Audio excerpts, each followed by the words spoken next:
Hari Om. Jai Shri Radhe Krishna. Srimad Bhagavad Gita, Chapter number 2, Shloka number 2. śhrī-bhagavān uvācha kutas kaśhmalam idaṁ viṣhame samupasthitam anārya-juṣhṭam aswargyam akīrti-karam arjuna.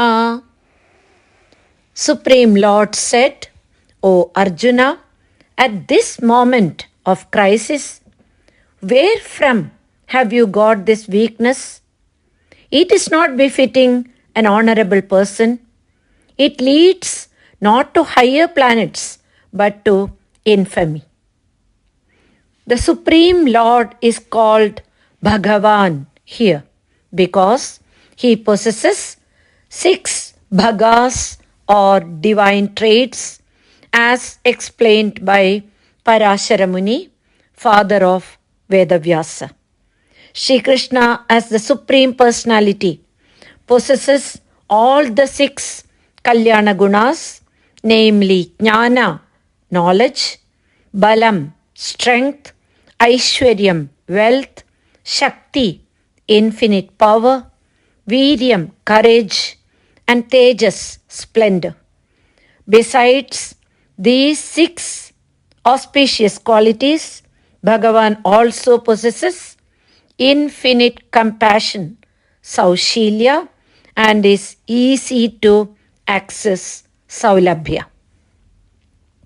Bhagavan starts to speak here after being silent all along.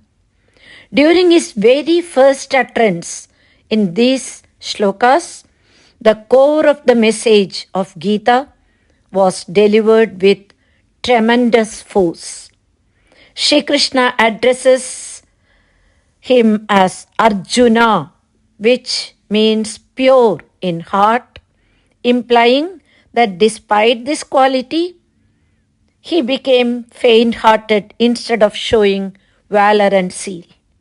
Shri Krishna expresses his surprise with the word kutas, meaning where from. Noteworthy is another important word used by Shri Krishna, viṣhame, at this critical point.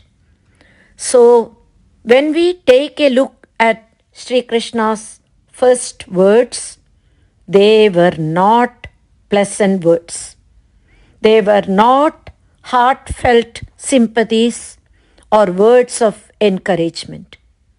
They were harsh, provocative words intended to shock Arjuna out of his deep sleep. They were meant to show Arjuna that his assessment of the situation as well as his plan to get out of it were completely incorrect and invalid. The 3 words used by the Lord here in the second line are anārya-juṣhṭam, aswargyam, and akīrti-karam. They mean respectively 3 types of persons: thoughtful, whose aim is to bliss; virtuous, whose aim is to achieve heaven by performing honest actions; and ordinary, who wants name and fame in this world. And Arjuna is indicated that he belongs to none of these because of his affliction. The term Arya refers to a highly evolved and cultured man who completely adheres to dharma. Arjuna, in whom manliness was in full all along, suddenly sank into unmanliness at the moment of crisis. The Lord rouses him from his setback.